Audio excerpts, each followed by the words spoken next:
Hello दोस्तों, आप सुन रहे हैं डॉक्टर किरण सागर को कहीं न कहीं आईना तेरी यही कहानी एपिसोड 2 में।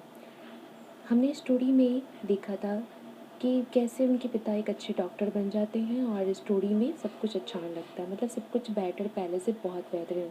लेकिन फिर भी वो अपने जो सबकी ध्यान रखते हैं, सबका ध्यान रखने के साथ सबके बारे में सोचते हैं और वैसे ही स्टोरी ये चलती रहती है।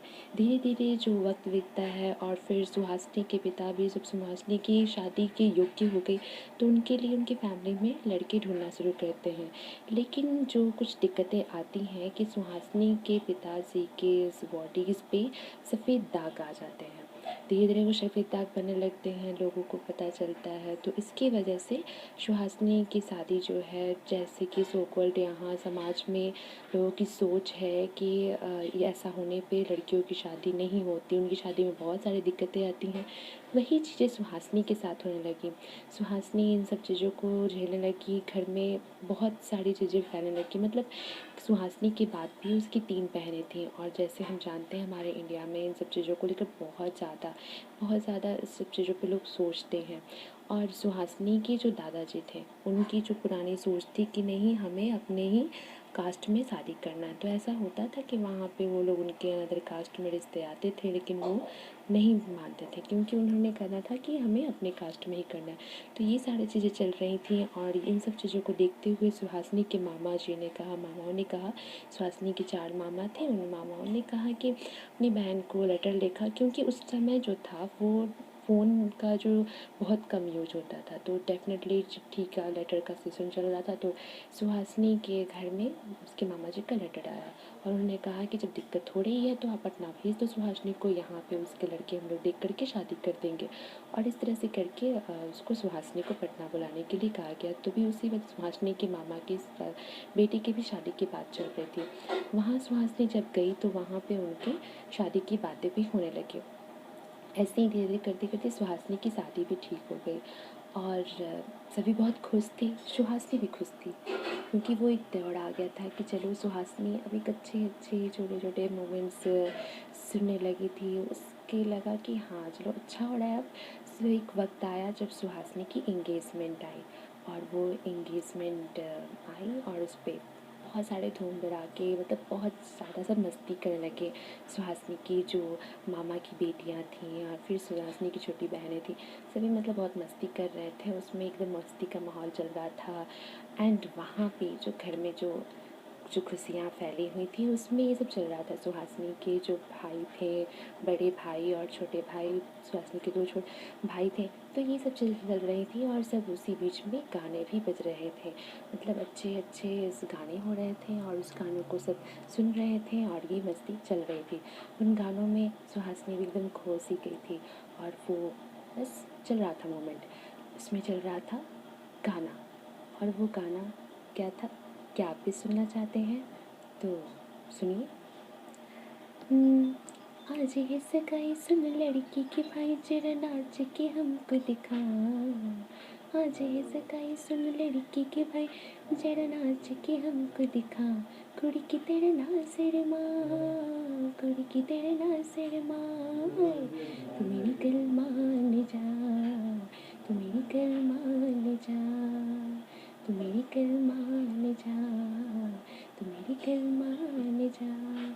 कंपटीशन लड़कों वालों की तरफ से भी कम नहीं थी, उधर से भी सब शुरू हो गए। सबको नचाओ, नच नच के दिखाओ, मुझको गले से लगा। सबको नचाओ, नच नच के दिखाओ, मुझको गले से लगा। मुंडे से जरा आँख लड़ा, मुंडे से जरा आँख लड़ा, हाय तू मेरी गल मान जा, तू मेरी गल मान जा। ऐसे ही सब करते हुए सब मस्ती में डूबे हुए थे और खुशियाँ तो वही बनती जा रही थी। इस खुशी में सभी खो से गए थे।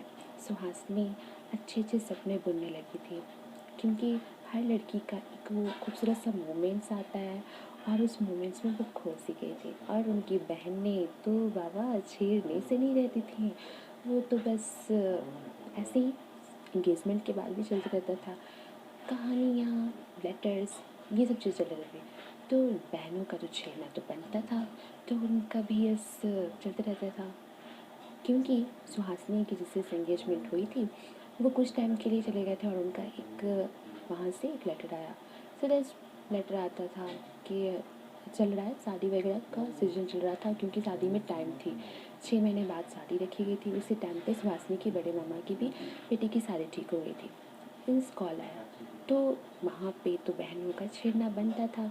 उन्होंने शुरू कर दिया, मेरे पिया कई रंगोली किया है, वहाँ से टेलीफोन तुम्हारी याद सताती है, तुम्हारी याद सताती है, जिया में आग लगाती है, तुम्हारी याद सताती है। बहनों का ये सब सीन चल रहा था।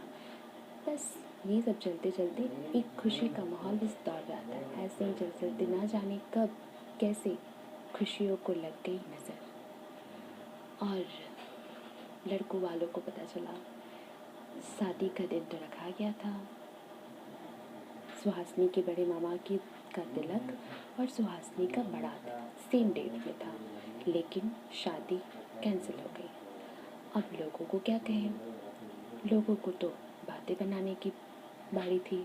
वो लोग बातें बनाना शुरू कर दिए कि भाई क्यों नहीं शादी हुई, आज तो इस लड़की की शादी थी, क्योंकि शादी तो टूट चुकी थी, सबके सपने टूट चुके थे और सुहासिनी का मन भी टूट चुका था। बस वो खोई खोई एक ही गाने को रेडियो पर सुन रही थी और बस ज़िंदगी ऐसे ही चल रही थी। मेरा जीवन कोरा कागज कोरा ही रह गया, मेरा जीवन कोरा कागज कोरा ही रह गया, जो लिखा था। तभी सुहासिनी की मौसा जी की एंट्री होती है और सुहासिनी की माँ वहीं बैठी हुई अफसोस कर रही थी। लोगों को सुहासिनी की मामियाँ बस ये कह रही थी, लड़के वालों का डिमांड जो इतना बढ़ गया था, हम क्या करते भला, हमारी बेटी है, हमने जितना देना था हमने बहुत कुछ दिया, लेकिन अचानक वो लोग कार का डिमांड कर रहे हैं तो कैसे करें, आज ये लोग ऐसे कर रहे हैं, फिर कब क्या कहें। तो इसलिए इसके मामा ने कहा कि नहीं, इन लोग का डिमांड तो ख़त्म ही नहीं हो रहा है, इसलिए हम लोगों ने शादी ही तोड़ दी। ऐसे कह के लोगों का मुँह बंद करना पड़ा था। सभी परेशान थे, लेकिन वो दिन बस चल रहा था, कट रहे थे। ये होता है, कैसे इसको कहा जाए, मतलब लड़की के लिए सबसे बड़ी दुख की बात होती है। और सुहासिनी खुद को कोस रही थी कि हमारी वजह से सबको कितनी परेशानी हो रही है। इसी पे सुहासिनी के मौसा जी आते हैं और कहते हैं, हमने तो पहले ही कहा था, ये सब तो होना ही था, इसलिए तो हम इतनी जल्दी शादी कर दिए थे। सुहासिनी और बाकी की बच्चियाँ भी तो मेरी बेटी जैसी हैं, मेरी बेटी नहीं है तो क्या, मेरी बेटी जैसी वो हैं। हम इन बेटियों को तो अपना बनना चाहते हैं, लेकिन तुम ही लोग तो हमें अलग करके रख दिए थे। बट कोई नहीं, चिंता मत करो, मैं ढूंढूंगा, मैं करूँगा विवाह सुहासिनी का। तो ये सब चीज़ें चल रही थी और वो अपनी सुहासिनी की माँ को समझा रहे थे। सुहासिनी की माँ से भी समझाने लगी, टेंशन मत लो, हम हैं ना, हम तुम्हारा कन्यादान करेंगे, हम सब कुछ करेंगे, हम किस लिए हैं, अपने किस लिए होते हैं। तो ये सब चर्चों में चल रही थी, सबकी बहस चल रही थी, कुछ ना कुछ चल रहा था। ऐसे करते हुए सुहासिनी के बड़े जो मामा के बेटे थे उनकी तिलक भी हो गई और धीरे धीरे उनकी शादी भी हो गई। सो आगे क्या होता है कहानी में सुनने के लिए आप सुनते रहें और हमें फॉलो करते रहें। धन्यवाद।